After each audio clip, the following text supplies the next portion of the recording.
rey Herodes se enteró de esto, pues el nombre de Jesús se había hecho famoso.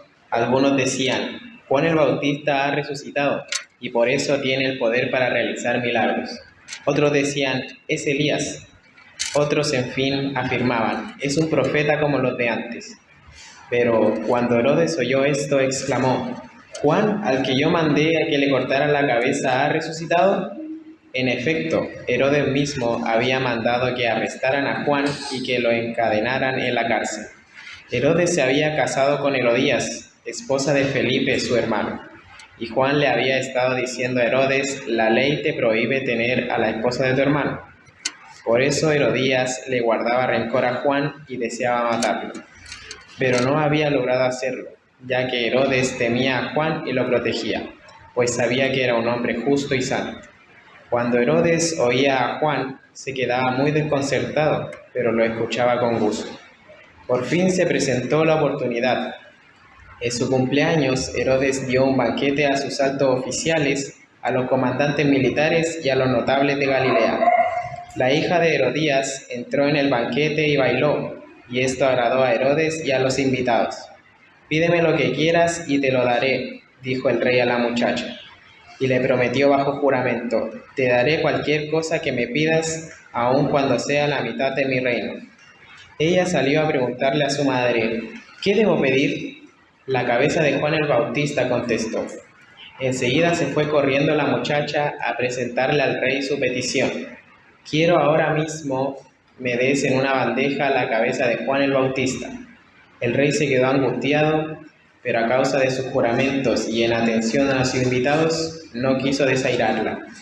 Así que enseguida envió a un verdugo con la orden de llevarle la cabeza de Juan. El hombre fue decapitado a Juan en la cárcel y volvió con la cabeza en una bandeja. Se la entregó a la muchacha y ella se la dio a su madre. Al enterarse de esto, los discípulos de Juan fueron a recoger el cuerpo y le dieron sepultura. Amén.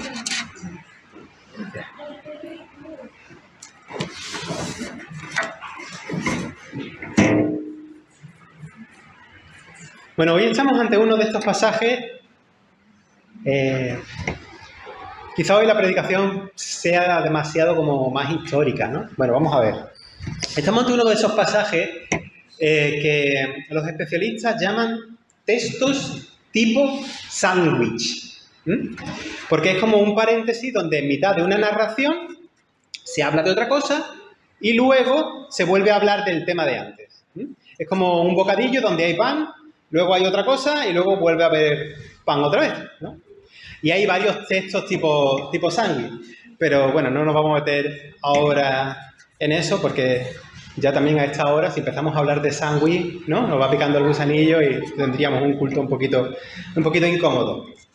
Pero, de hecho, si lo miramos bien, sería como hasta no solamente un texto tipo sándwich, sino parece que es como de 4 panes. Pero bueno.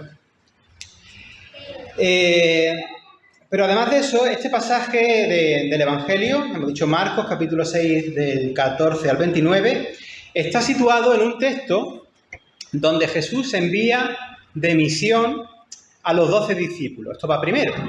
Los envía de 2 en 2 de una forma muy sencilla, como sabéis, en su equipaje. Y van predicando la conversión a la gente y liberando personas. Y luego ya en el versículo 30 tenemos el regreso de estos mismos discípulos a los que Jesús le invita a descansar en un lugar solitario. Y qué interesante es que sea el Señor mismo el que nos invita a tomarnos vacaciones de vez en cuando, ¿eh? Que por cierto, yo me he tomado 8 días, que todavía me queda ahí un restillo, ¿eh? Tomar nota de eso. Bueno, pues en el sándwich que tenemos aquí, vemos primero que Herodes, este es Herodes Antipas, ¿vale? Para no confundirlo con cualquier otro Herodes.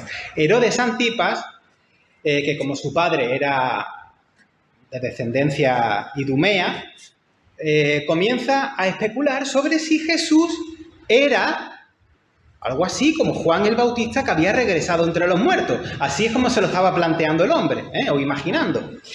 Y entonces el narrador, el evangelista, incluye, como estamos acostumbrados hoy en día a tantas películas que hacen un flashback, ¿verdad? Un flashback es como volver a una escena, ¿no? Una retrospectiva que te lleva a lo que pasó antes, ¿no? Al pasado, ¿no? Pues este, digamos, es el único flashback así contundente que tenemos en este Evangelio. Y con este flashback explica por qué Herodes estaba pensando que si Jesús podía ser Juan el Bautista devuelto a la vida. Porque nos cuenta aquí, ¿no?, que fue él quien lo mandó matar por las circunstancias que se describen. Y su conciencia no estaba muy tranquila por eso. Además de la narración que tenemos aquí del asesinato de Juan el Bautista por mano de Herodes, sabéis que en el siglo I había un historiador muy famoso que seguramente habéis oído hablar de él, creo que aquí algunas veces se ha mencionado, que es Flavio Josefo.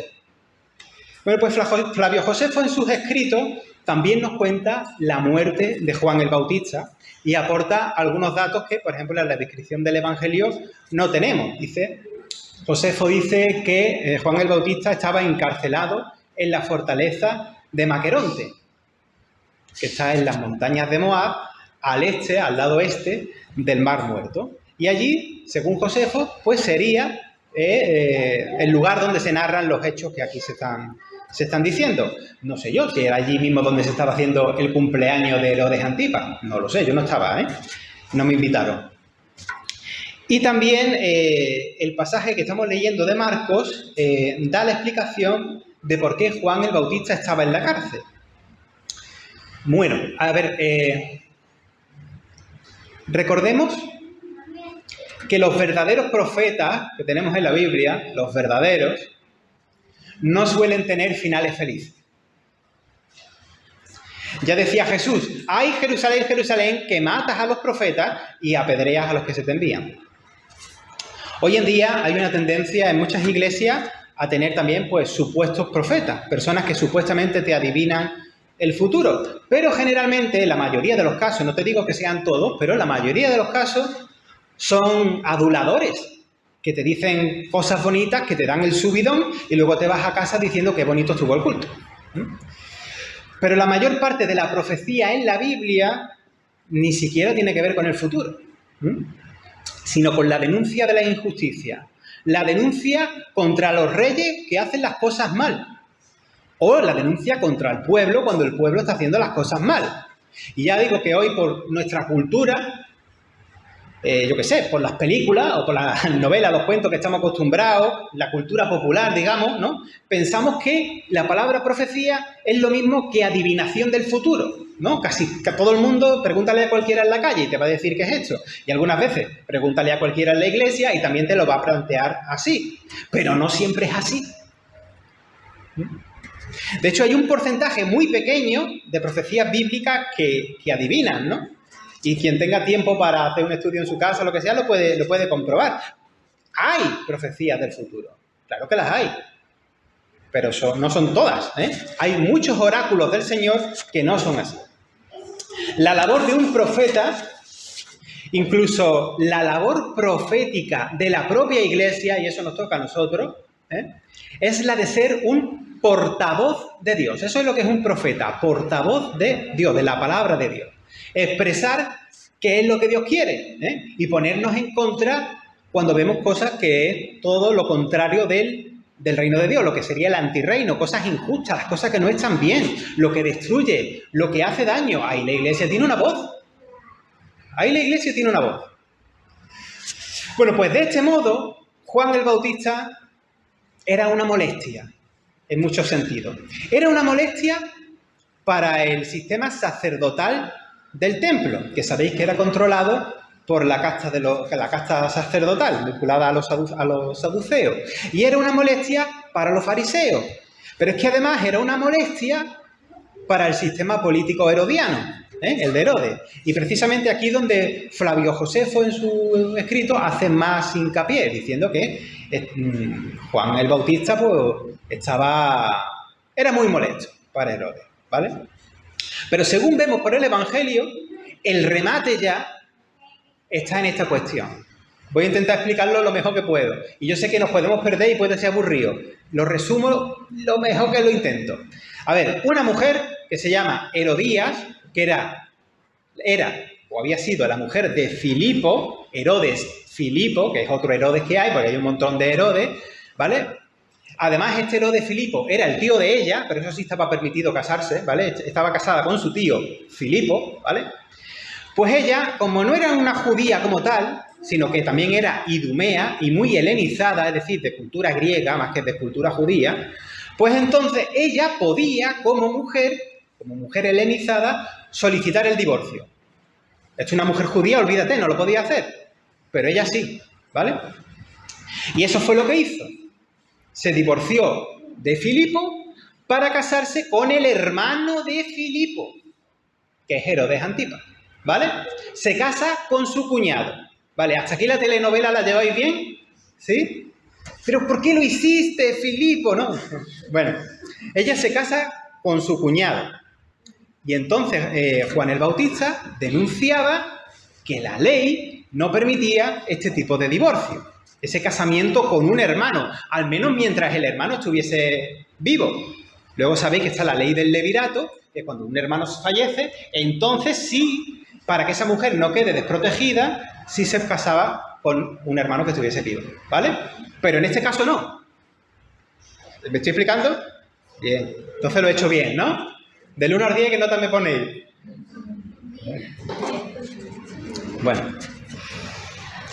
Bueno, pues entonces, debido a esta queja de Juan el Bautista contra este matrimonio ilícito, Herodes Antipas mete en la cárcel a Juan el Bautista para que no siguiese molestando, ¿vale?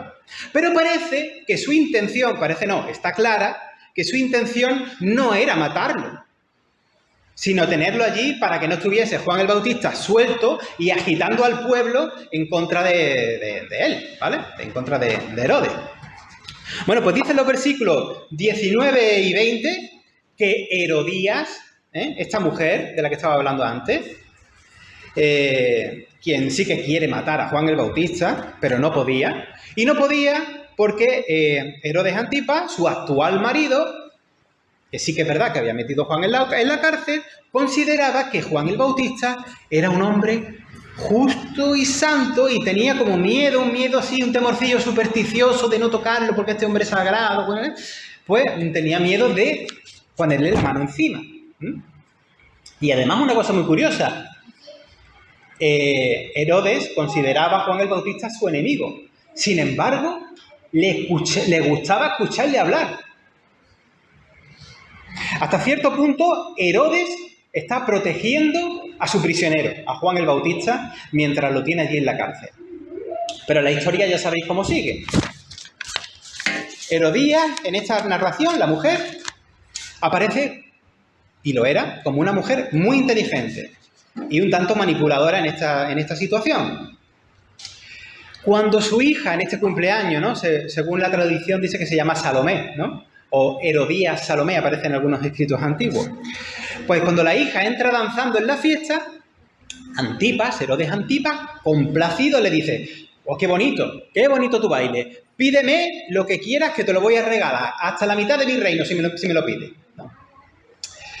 Así que esta mujer, Herodías, la madre de la muchacha, aprovecha y le dice a la hija: pide que te dé la cabeza de Juan el Bautista. Y así se va a salir con la suya. Podemos ver que Herodías odiaba tanto a Juan que ya, pues, al final logra, por medio de esta manipulación, de esta estrategia, conseguir que maten a Juan el Bautista. Y es que la verdad es que la posición de Herodías corría peligro. Su estatus corría peligro por la denuncia que Juan el Bautista estaba haciendo. Así que esto no era ninguna tontería. No sé si sabéis, aunque esto ya es otra historia, pero a mí me gusta que también sepáis más cosas. Por culpa de la ambición de esta mujer, de Herodías, y por otra manipulación de las suyas, que está documentada, ella y su marido, estamos en Israel, ¿no? Bueno, pues acabaron en la Galia. Metieron la pata y el César los mandó a la Galia. La Galia es Francia. Y otra curiosidad, Y precisamente por esto, finalmente, Herodes Antipas, ¿sabéis dónde muere? Aquí en la Costa del Sol. No lo sé, no sé dónde muere. Muere en España, ¿vale? En Hispania, pero no sé exactamente dónde muere. Si queréis, ya tenéis tiempo, lo investigáis en vuestra casa. La ambición de ella, que era una mujer muy codiciosa y muy manipuladora y tal, les hizo acabar mal. Bueno, sabéis que Jesús dice que Juan el Bautista era ese Elías que debía venir antes del Mesías. Pues fijaos que hay un silogismo muy interesante en la historia. Yo no sé si los narradores también, o sea, el evangelista lo ha hecho así también intencionadamente. En el primer libro de Reyes, en el capítulo 19, la famosa reina Jezabel, que era la mujer del rey Acab, intenta perseguir y asesinar al profeta Elías. Y tenemos dos historias muy parecidas, de reinas vengativas que quieren manipular a su esposo, que en ambos casos era un rey un poco, no sé, débil también en cierto sentido. Pues en ambos casos la reina utiliza a su hija para valerse de sus planes. Tanto Elías como Juan el Bautista, que es ese nuevo Elías, tienen unas historias muy parecidas, no iguales, pero muy parecidas en este sentido. Bueno, como todo en la vida, es interesante descubrir en la Biblia casos de mujeres, y hay muchísimos, casos de mujeres empoderadas para bien. Y ya os digo, estamos en épocas muy difíciles para ver mujeres empoderadas por el contexto cultural y social y todo eso. Y luego también tenemos casos como este, donde vemos mujeres empoderadas, pero para mal, ¿no? Para hacer el mal. Todo eso aquí me parece muy interesante, ¿no? Pero todo esto está muy interesante, todo lo que he contado hasta ahora, como si esto fuera una clase de historia y yo fuera el profesor, ¿no? O como si estuviéramos viendo un documental del Discovery Channel. Está muy bien, muy interesante, ¿vale? Pero aquí, ¿qué hay para mi vida, no? En un sentido, vamos a decir, devocional, en un sentido de predicación, ¿qué me llevo yo con esto, no? Os he soltado aquí las chapas, ¿no? Pero aquí, ¿qué hay? Pues mira, hemos visto en el relato que primero, cuando Herodes Antipas se entera de la fama de Jesús y de las cosas que Jesús hacía, resulta que le confunde pensando que es Juan el Bautista resucitado. Así que, si me permitís rebobinar, nos vamos a dos domingos atrás, cuando estuve aquí predicando, y teníamos esa famosa pregunta, ¿no? De cuando Jesús calma la tempestad, dicen, ¿y quién es este? Que hasta el viento y el mar le obedecen. ¿Quién es este? Esa es la pregunta que tenemos que hacernos. ¿Y quién decís vosotros que soy yo? Dijo Jesús, ¿no? Esa es la pregunta, otra vez, que tienes que responder, que yo tengo que responder. Y no pasa nada que hace 2 semanas o 3 respondimos esa pregunta. No pasa nada. Respóndela otra vez. ¿Quién dices tú? Hoy, día 14, ¿no? 14 de julio. ¿Quién dices tú que es Él? Vuelve a respondértela a ti hoy y vuelve a respondérsela a Él otra vez hoy. Herodes confunde a Jesús. Y mira, permitidme que diga esto. Quiero que te plantees cuántos dirigentes políticos o incluso a veces religiosos, de la índole que sea, siguen confundiendo a Jesús y haciendo versiones de Él que no se corresponden con quién era. ¿Cuántas ideas raras hay sobre Jesús? Y no solamente eso, ¿cuántas ideas raras que no son auténticas hay sobre Jesús que luego quedan normalizadas en la sociedad? O lo que es más grave, ¿cuántas ideas hay sobre Jesús que no se corresponden con Jesús que quedan normalizadas en la Iglesia?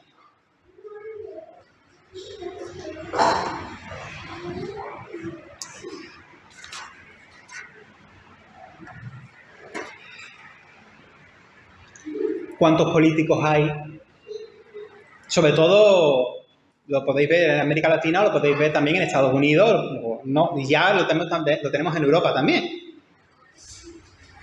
¿Cuántos políticos hay que hacen un uso partidista de Jesús o de la fe cristiana para sus fines? Teniendo a un Jesús domesticado para su causa. Es que tenemos Jesuses ¿vale? Permitidme que lo diga así. Tenemos Jesuses para justificar una ideología y tenemos Jesuses para justificar la otra.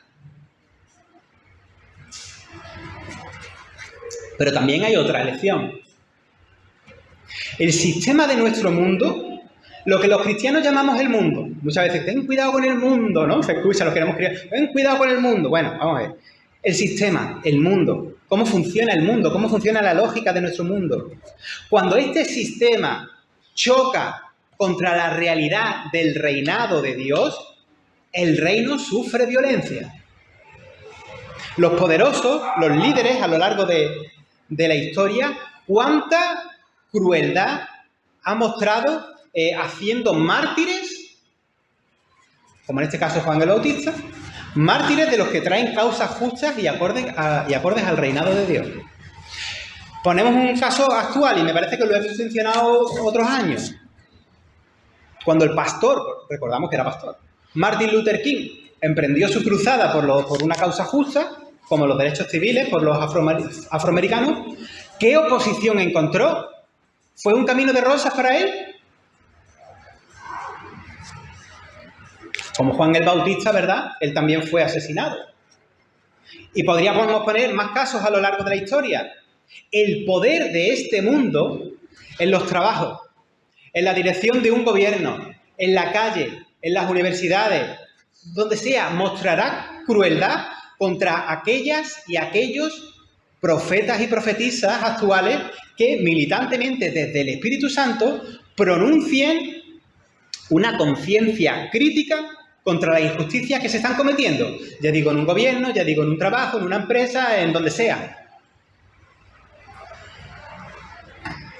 El que tiene el poder, si te va a callar la boca, te la puede callar. En Mateo 11, 12 se dice que desde los días, y esto lo menciono muchas veces porque me gusta que cale, me gusta que cale porque está esa otra idea que no es, ¿no? En Mateo 11, 12 se dice que desde los días de Juan el Bautista hasta ahora, el reino de los cielos, el reino de Dios, que ya se encuentra entre nosotros, como dice Lucas, siempre a puntillo, está sufriendo violencia, está sufriendo oposición. Y los que son violentos luchan por acabar con él. Eso es lo que significa que los violentos lo arrebatan. No que tú tengas que ser violento para entrar en el reino, como muchas veces se dice. Yo que estoy muy familiarizado con el rap cristiano, yo no sé, esta frase ha calado, soy el violento que arrebata el reino. No, que no es eso, no es eso. Si hiciéramos una estadística de cuántas canciones de rap cristiano dice que es un violento que arrebata... Bueno, en fin, hay para llenar folio y folio y folio de canciones. Bueno, hay gente tratando de acabar con la justicia del reino de Dios cuando se pronuncia en la tierra. Y desde los días de Juan el Bautista eso es lo que está ocurriendo, como ocurrió con Juan el Bautista, que acabamos de ver. ¿Qué ha pasado con él? Lo han decapitado, ¿no? Así que el sermón de hoy trata de que tú, de que yo, de que tengamos claro, bien claro, primero quién es Jesús. Y no lo confundamos con otras cosas. Ni con otras cosas piadosas, ni siquiera con Elías, entre comillas. Y sepas bien cuál es su proyecto del reinado de Dios. Porque cuando lo sepas y estés comprometida o comprometido con ese proyecto, el reinado de Dios y su justicia, pues vamos a sufrir oposición.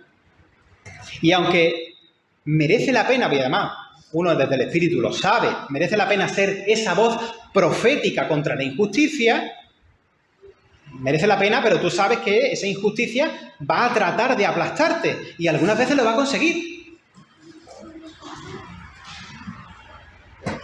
Anunciar el reino y su justicia es un gozo enorme, sin igual. Te va a mover el Espíritu Santo a hacerlo, como digo.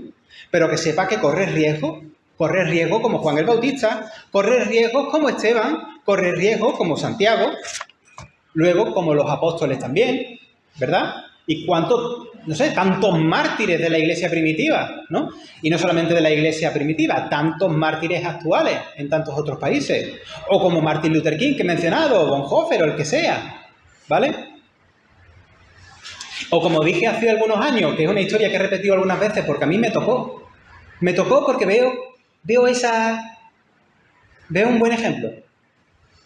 Ese caso de, por ejemplo, cuando el gobierno de Estados Unidos ha llevado a juicio, es que, míralo, que te lleva a juicio como un criminal, a personas, y muchas de ellas que estaban movidas por organizaciones cristianas, que en la frontera de Estados Unidos con México dejaban botellitas de agua cuando llegan los inmigrantes, ¿verdad?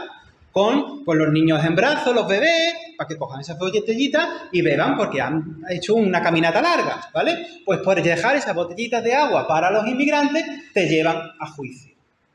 Hacer eso es un acto de la justicia del reino, pero el sistema de nuestro mundo te va a fastidiar, ¿no? Se explica, ¿no? En los primeros siglos del cristianismo, mucha gente se convertía viendo que los cristianos estaban dispuestos a morir al denunciar lo que estaba mal. Dispuestos a morir por un evangelio que decía que el César no era un dios, que el César no era el señor del mundo, sino un carpintero mindundi de Nazaret, un pueblucho ahí perdido en una región sometida por el imperio. Y fíjate, que estemos hoy aquí es resultado de una historia de cristianas y de cristianos verdaderos que con el Espíritu han dado testimonio verdadero de Cristo, ya fuese frente a quien fuese, ¿verdad? Poniéndose enfrente de césares y poderosos, aunque tuviesen luego que tragarse las arenas del circo romano comido por las fieras. Lo cantábamos antes, la canción, ¿no? ¿Cómo era? No me acuerdo. Aquellos mártires, ¿no? Que sufrieron por él. Y esto no lo digo para desanimarse en absoluto, es que es al revés. No sé cómo lo estáis recibiendo, pero para mí es un subidón. O no sé si lo trato de contagiar también, ¿no? El Evangelio merece la pena. El Evangelio cambia entornos. El Evangelio cambia familias. El Evangelio cambia vidas. Es que no son frases cliché. Algunas veces la escuchamos tantas veces que es verdad que parece un eslogan viciado. Pero no es un eslogan viciado, es que es verdad. Ayuda a que otras personas vivan mejor. Cuando tú sacas a una persona de la miseria, gloria a Dios, merece la pena, ¿no?